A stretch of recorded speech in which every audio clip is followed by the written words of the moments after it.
శ్రీమాత్రే నమః. శ్రీమద్ బాలా త్రిపురసుందరీ దేవియే నమః. శ్రీ బాలా త్రిపురసుందరి త్రిపురాంతకం క్షేత్రమునందు అమ్మవారి శరత్ నవరాత్రులలో భాగముగా మొదటి రోజు సాయంత్రం శైలపుత్రి అవతారంతో అమ్మవారు పద్మవాహనంపై ఊరేగింపు చేయడం జరిగినది. ఎంతో వైభవంగా భక్తాదులందరూ కూడా పాల్గొని అమ్మవారి యొక్క పల్లకీ సేవలో పాల్గొనడం జరిగింది. మనము పూరీ జగన్నాథుని యాత్ర అప్పుడు వింటూ ఉంటాము. కనీసం ఆ యాత్రను చూసిన కనులతో ఆ యాత్రలో పాల్గొన్నా కూడా మనకు జన్మరాహిత్యం కలుగుతుంది అని.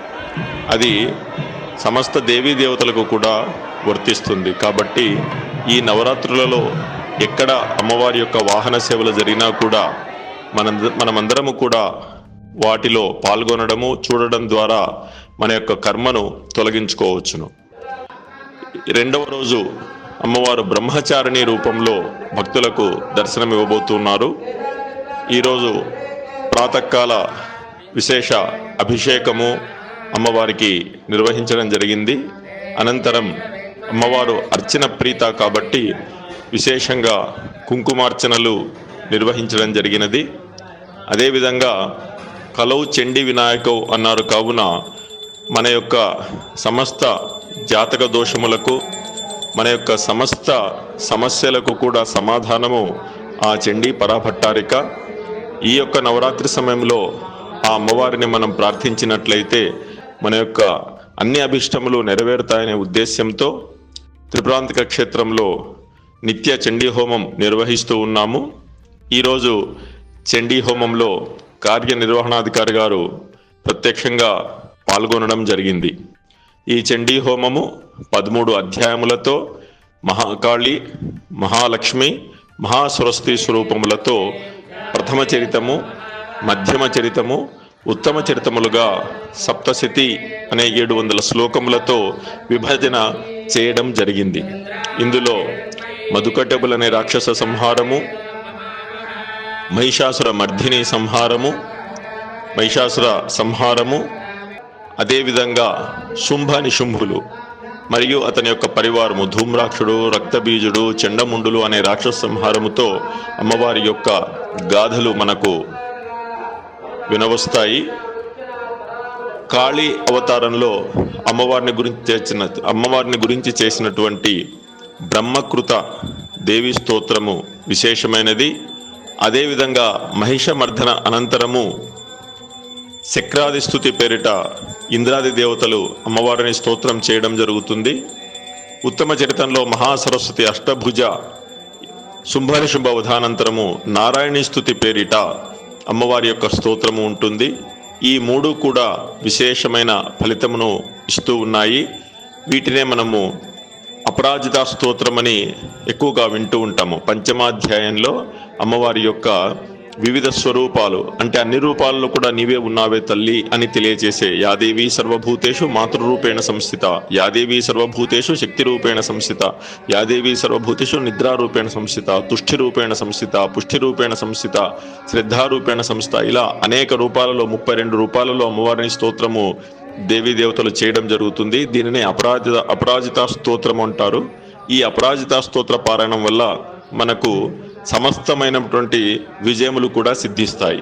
అటువంటి ఈ మహత్పూర్ణమైనటువంటి సప్తశతి పారాయణము ఈ నవరాత్రులలో విశేష ఫలితాలను మనకు తెలియజేస్తుంది.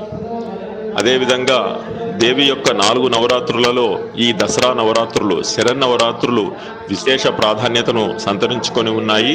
ఈ దసరా నవరాత్రులనే మనము దుర్గా నవరాత్రులు అంటాము. ఇక్కడ దుర్గా స్వరూపంగా మనము అమ్మవారి యొక్క ఆరాధన చేస్తాము.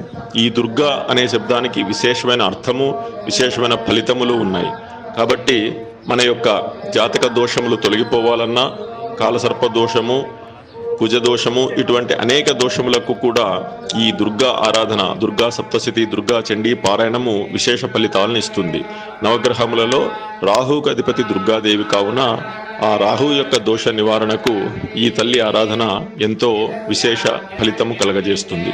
కాబట్టి మనకున్నటువంటి సమస్త దోష నివృత్తికి అంతేకాకుండా ఎప్పుడెప్పుడు ఈ చండీ సప్తశతి హోమం చేయాలి అన్నప్పుడు ఎప్పుడెప్పుడైతే మనకు శత్రువుల యొక్క బాధలు ఎక్కువగా ఉంటాయో, విదేశీ దండయాత్రలు, క్షామము సంభవించినప్పుడు, వివాహం కాని సందర్భములో, జాతక సమస్యలు విపరీతంగా మనల్ని బాధిస్తూ ఉన్నప్పుడు, ఆభిచారిక కర్మలు మనకు ఏవైనా ఇబ్బందులు కలగజేస్తూ ఉన్నప్పుడు ఈ చండీ హోమం అన్నది విశేష ఫలితాలను ఇస్తుంది. చండీ హోమం వల్ల సాధ్యము కాని కోరిక అంటూ ఏది ఉండదు. కావున ధర్మబద్ధమైనటువంటి ఏ కోరికనైనా కూడా ఈ చండీ సప్తశతి పారాయణము హోమము ద్వారా మనము సాధించుకొనవచ్చును. కాబట్టి ఈ నవరాత్రులలో అవకాశం ఉన్న వారందరము కూడా చండీ హోమములలో పాల్గొందాము. ఆ దుర్గాదేవి ఆరాధన పూజలలో పాల్గొని మన యొక్క ఈప్సితములను నెరవేర్చుకుందాం. ఈ దుర్గా రూపాలలో వివిధ స్తోత్రములను మనకు మహర్షులు అందజేశారు. దుర్గా ద్వాత్రింశన్ నామావళి, 32 నామములతో కూడిన దుర్గా నామావళి. లలితా సహస్రనామం చదవలేని వాళ్ళు, లలితా సహస్రనామం రానివారు ఈ యొక్క 32 నామములను కూడా నిత్యము పఠించినట్లయితే, ఒక క్రమ పద్ధతిలో ఈ 9 రోజులలో 108 ఆవృత్తులు కానీ అలా ఒక సంఖ్యా నియమం పెట్టుకొని పారాయణ చేసినట్లయితే వారి యొక్క సమస్త అభీష్టములు నెరవేరుతాయి. అదేవిధంగా ఉద్యోగం కావలసిన వాళ్ళు అర్జునకృత దుర్గా స్తోత్ర పారాయణము, దుర్లభమైన కార్యసిద్ధికి అపరాజిత స్తోత్రము, ఈ విధంగా మహర్షులు మనకు అనేక రకములైన దుర్గా స్తోత్రములను అందించి ఉన్నారు. కాబట్టి యథాశక్తిగా మీకు తెలిసిన పండితుని సమక్షంలో మీ యొక్క సమస్యకు తగినటువంటి స్తోత్రమును మీరు తీసుకొని పారాయణ చేసినట్లయితే మీ యొక్క అభీష్టములన్నీ కూడా తప్పగా నెరవేరుతాయి. ఆ అమ్మవారి యొక్క అనుగ్రహము అందరి మీద కూడా ఎల్లప్పుడూ ఉంటుంది. కావున ఈ నవరాత్రులలో 2వ రోజు బ్రహ్మచారిణి రూపంగా అమ్మవారు సేవలందుకొంచు ఉన్నారు. చండీ హోమం పేరిట అమ్మవారి యొక్క విశేష ఆహుతులను కూడా సమర్పించడం జరిగింది.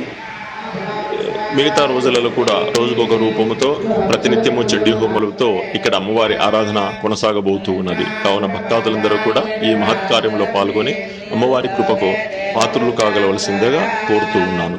శరణాగత దీనార్థ పరిత్రాణ పరాయణే సర్వస్యార్థి హరే దేవి నారాయణి నమోస్తుతే. ఓం స్వస్తి.